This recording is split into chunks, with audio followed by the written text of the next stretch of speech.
ವೀಕ್ಷಕರೇ, ನೀವು ನೋಡ್ತಾ ಇದ್ದೀರಾ TV7 ನ್ಯೂಸ್ ಕರ್ನಾಟಕ. ನಾನು ಭೀಮಾಶಂಕರ್ ಜಳಕಿ. ಅಫಜಲ್ಪುರ ತಾಲೂಕಿನ ಸಣ್ಣ ಗ್ರಾಮದ ಹತ್ತಿರ ಭೀಮಾ ನದಿಗೆ ಕಟ್ಟಲಾದ ಅಣೆಕಟ್ಟು ರೈತರ ಜಮೀನುಗಳಿಗೆ ನೀರುಣಿಸುವ ಸರ್ಕಾರದ ಮಹತ್ವಾಕಾಂಕ್ಷಿ ಭೀಮಾ ಏತ ನೀರಾವರಿ ಯೋಜನೆ ಅಣೆಕಟ್ಟು ಅನುಷ್ಠಾನಕ್ಕಾಗಿ ಹಲವು ರೈತರ ಜಮೀನು ಸ್ವಾಧೀನಪಡಿಸಿಕೊಂಡು 10 ವರ್ಷ ಕಳೆದರೂ ಇಲ್ಲಿವರೆಗೂ ಪರಿಹಾರ ಕೊಟ್ಟಿರುವುದಿಲ್ಲ. 10 ವರ್ಷದಿಂದ ಸಂತ್ರಸ್ತ ರೈತರು ನೂರಾರು ಮನವಿ ಸಲ್ಲಿಸಿದರೂ ಅಧಿಕಾರಿಗಳು ನಿರ್ಲಕ್ಷ್ಯ ವಹಿಸುತ್ತಿದ್ದಾರೆ. ಆದ್ದರಿಂದ ನಮ್ಮ ಹಕ್ಕನ್ನು ಪಡೆಯುವ ಸಲುವಾಗಿ ಇದೇ ದಿನಾಂಕ 10ರಂದು ವಿವಿಧ ಸಂಘಟನೆಗಳಿಂದ ತಪ್ಪಿತಸ್ಥರಿಗೆ ಶಿಕ್ಷೆಯಾಗುವವರೆಗೆ ಮತ್ತು ಸಂತ್ರಸ್ತ ರೈತರಿಗೆ ನ್ಯಾಯ ಸಿಗುವವರೆಗೂ ಧರಣಿ ಸತ್ಯಾಗ್ರಹ ಹಮ್ಮಿಕೊಳ್ಳಲಾಗುತ್ತೇವೆ ಎಂದು ಕರ್ನಾಟಕ ಪ್ರಾಂತ ರೈತ ಸಂಘದ ಅಧ್ಯಕ್ಷ ಶ್ರೀಮಂತ್ ಬಿರದಾರ್ ಹೇಳಿದ್ದಾರೆ. ಅಫಜಲ್ಪುರ ತಾಲೂಕಿನಲ್ಲಿ ಸರ್ಕಾರದ ಮಹತ್ವಾಕಾಂಕ್ಷಿ ಯೋಜನೆಗಳಲ್ಲಿ ಒಂದಾದಂಥ ಭೀಮಾ ಏತ ನೀರಾವರಿ ಯೋಜನೆಯಲ್ಲಿ ಭೂಮಿ ಕಳ್ಕೊಂಡಂಥ ರೈತರಿಗೆ, ಭೂಮಿಯನ್ನು ತ್ಯಾಗ ಮಾಡಿದಂಥ ರೈತರಿಗೆ ಪರಿಹಾರ ನೀಡಿಲ್ಲ.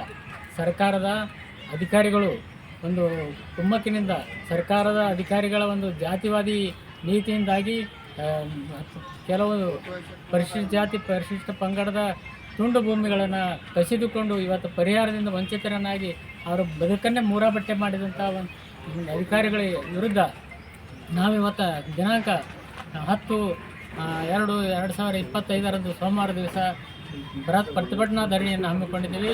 ಈ ಧರಣಿಯಲ್ಲಿ ಜನಪರ ಸಂಘಟನೆಗಳಾದಂಥ ಕರ್ನಾಟಕ ಪ್ರಾಂತ ರೈತ ಸಂಘ ಮತ್ತು ಜಿಲ್ಲಾ ದಲಿತ ಸಂಘರ್ಷ ಸಮಿತಿ ಮತ್ತು RPI ಮತ್ತು ಜನಕಲ್ಯಾಣ ಸಂಘಟನೆ ಕರ್ನಾಟಕ ಗುಲ್ಬರ್ಗ ಶಾಖೆ ಎಲ್ಲ ಜನಪರ ಸಂಘಟನೆಗಳು ಕೂಡಿಕೊಂಡು ಇವತ್ತು ಈ ದಲಿತರಿಗಾದಂಥ ಭೂಮಿ ಕಳ್ಕೊಂಡಂಥ ರೈತರಿಗಾದಂಥ ಅನ್ಯಾಯವನ್ನು ಪ್ರತಿಭಟನೆ ಮೂಲಕ ಸರ್ಕಾರದ ಗಮನ ಸೆಳೆಯುವಂಥ ಉದ್ದೇಶದಿಂದ ಧರಣಿ ಸತ್ಯಾಗ್ರಹ ಹಮ್ಮಿಕೊಂಡಿದ್ದೀವಿ. ಎಲ್ಲರೂ ತಮ್ಮ ಸರ್ಕಾರಕ್ಕಾಗಿ ನಾವು ಕೊಟ್ಟಿದ್ದಾರೆ, ಬೇರೆಯವರು ಕೊಟ್ಟಾರೆ, ಪಕ್ಷಪಾತ ಮಾಡ್ಯಾರ ಅಂತೇಳಿ ನಾವು ಈ ಬೀದಿ ಬಂದಿದ್ದೇವೆ. ನಮ್ಮ ಬಾಜುಕೆ ಅದಾವ್ರಿ, ಇನ್ನು ಬೇರೆ ರೈತರಿಗೆಲ್ಲ ಕೊಟ್ಟಾರೆ, ಬೇರೆ ರೈತರಿಗೆಲ್ಲ ಕೊಟ್ಟಾರೆ. ನಮ್ಮ 10 ಗುಂಟೆ 5 ಗುಂಟೆ ತಿಕ್ಕಣಗಳು ಮತ್ತು ಇನಾಮಿ ಜಮೀನು ಅಂತ ಅದಾವ್ರಿ. ನಿಮ್ಮ ಪರಿಹಾರ ಎಷ್ಟದ ಸರ್? ಏನು ಈ ಸದ್ಯಕ್ಕಿನ ರೇಟ್ 25 ಲಕ್ಷ ಒಂದು ಎಕರೆಗೆ ಅದ ರೀ. ಅದ್ರ ₹1 ಸಿಕ್ಕಿಲ್ಲ ರೀ. 5-10 ವರ್ಷದಿಂದ ನಾವು ಹೋರಾಟ ಮಾಡ್ಕೊತ ಬಂದ್ವಿ. ಸ್ವಾಧೀನದಾಗ ತೊಗೊಂಡ್ರಿ ಜಮೀನು? ನಿಮ್ದು ಸ್ವಾಧೀನಗಳು ತೊಗೊಂಡ್ಬಿಟ್ಟಾರೆ.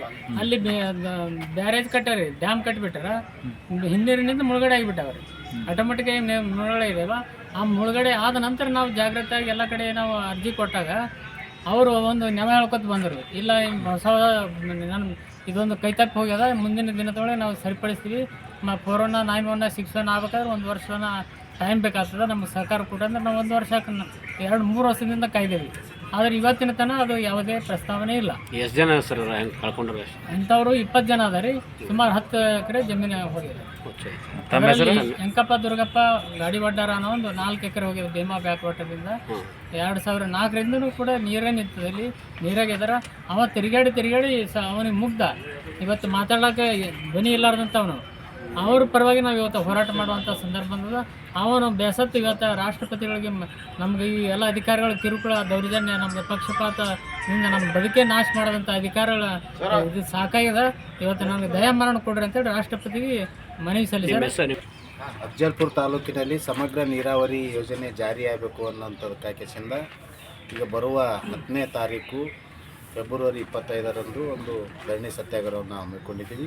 ಧರಣಿ ಸತ್ಯಾಗ್ರಹದ ಉದ್ದೇಶ ಇಷ್ಟೇ: ಸುಮಾರು 25 ವರ್ಷಗಳ ಹಿಂದೆ ನಿರ್ಮಾಣವಾದಂಥ ಕಲ್ಯಾಣ ಯೋಜನೆ ಆದಂಥ ಭೀಮಾ ಏತ ನೀರಾವರಿ ಯೋಜನೆ ಸಂಪೂರ್ಣವಾಗಿ ತಾಲೂಕಿನಲ್ಲಿ ಜಾರಿಯಾಗಿಲ್ಲ ಮತ್ತು ಸುಮಾರು ಕೋಟ್ಯಾಂತರ ರೂಪಾಯಿ ಅದಕ್ಕೆ ಅನುದಾನ ಬಂದವರು ಲೂಟಿ ಹಾಕಿಸಿಂದ ಜನರಿಗೆ ಒಂದು ಹನಿನೂ ನೀರು ರೈತರಿಗೆ ಕೊಟ್ಟಿಲ್ಲ ಅನ್ನೋಂಥದ್ದನ್ನು ನಮ್ಮ ಇದು ಆರೋಪ ಇದೆ.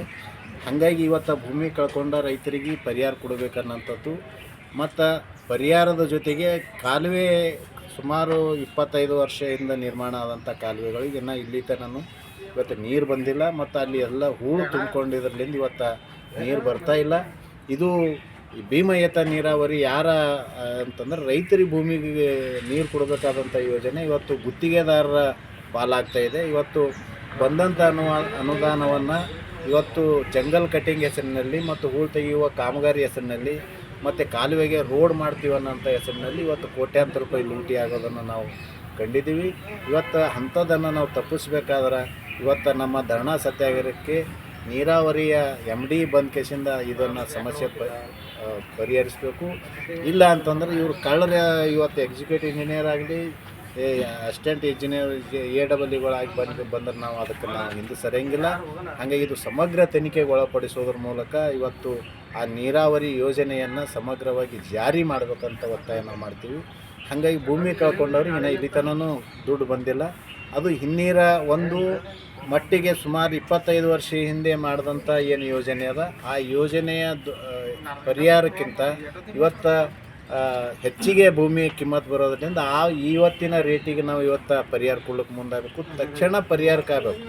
ಯಾಕಂದ್ರೆ ಭೂಮಿ ಕಳ್ಕೊಂಡವ್ರು ಇವತ್ತು ಕೃಷಿ ಮಾಡ್ಲಿಕ್ಕೂ ಆಗ್ತಾಯಿಲ್ಲ ಮತ್ತು ಭೂಮಿನೂ ಅವ್ರ ಕೈಲಿ ಇರಲಾರ್ದಂಥದ್ದು. ಹಾಗಾಗಿ ಇವತ್ತು ಆಡಳಿತ ಅನ್ನೋಂಥದ್ದು ಅಲ್ಲಿ ಸರಿಯಾಗಿ ನಡೀತಾ ಇಲ್ಲ. ಇವತ್ತು ಅಲ್ಲಿ ಏತ ನೀರಾವರಿ ಯೋಜನೆ ಸಬ್ ಡಿವಿಷನ್ಗಳವ. ಆ ಸಬ್ ಡಿವಿಷನ್ದಾಗ ಒಬ್ಬ ಅಧಿಕಾರಿನೂ ಅಲ್ಲಿ ಬರೋಂಗಿಲ್ಲ. ಅಲ್ಲಿರೋ ಅಧಿಕಾರಿ ಅಂತಂದ್ರೆ ಇಬ್ಬರು ಪ್ಯೂನರ, ಒಬ್ಬ ಕ್ಲರ್ಕನ, ಅವ್ರು ಬಿಟ್ಟರೆ ಯಾರೂ ಇಲ್ಲ. ಹಾಗಾಗಿ ತಕ್ಷಣ ಅದು ಈ ನಾವು ಬೇರೆ ಕಡೆ ಎಲ್ಲ ನೋಡಿದಾಗ ರಾಂಪುರ್ ಅಂತವ. ಆ ರಾಂಪುರದಾಗೂ ಇದೇ ಸೇಮ್ ಸಬ್ ಡಿವಿಷನ್ ಅವ. ಅಲ್ಲಿ ಹೆಂಗಂದ್ರೆ ಮುಂಜಾನೆ ಎದ್ದು ಸಂಜೆ ತನ ಅಲ್ಲಿ ಹೆಂಗಂತಂದ್ರೆ ನಮ್ದೇನು ಈ ವಿಧಾನಸೌಧದಾಗ ಹೆಂಗೆ ಕೆಲಸ ನಡೀತದೆ ಆ ರೀತಿ ಅಲ್ಲಿ ನಡೀತವೆ ರಾಂಪುರ, ಬಿಜಾಪುರ ಜಿಲ್ಲೆಯವರು. ಆದ್ರೆ ಅದೇ ರೀತಿ ಇರುವಂಥ ಇವತ್ತು ಭೀಮಾ ಏತ ನೀರಾವರಿ ಯೋಜನೆ ಅಫ್ಜಲ್ಪುರ್ದು ಅಲ್ಲಿ ಯಾರೂ ನೊಣ ಉಳ್ಳಾರ್ದಂಥ ವಾತಾವರಣ ಇರೋದ್ರಿಂದ ಇದು ಪಕ್ಕ ಅಧಿಕಾರಿಗಳ ಒಂದು ಬೇಜವಾಬ್ದಾರಿ. ಅಂಥ ಅಧಿಕಾರಿಗಳನ್ನು ತಕ್ಷಣ ಸಸ್ಪೆಂಡ್ ಮಾಡಬೇಕು. ಅವ್ರ ಮೇಲೆ ಎನ್ಕ್ವೈರಿ ಚಾಲೂ ಆಗಬೇಕು. ಚಾಲೂ ಆದಾಗ ಮಾತ್ರ ರೈತರಿಗೆ ನ್ಯಾಯ ಸಿಗಲಿಕ್ಕೆ ಸಾಧ್ಯ ಅದ ಅನ್ನೋಂಥದ್ದು.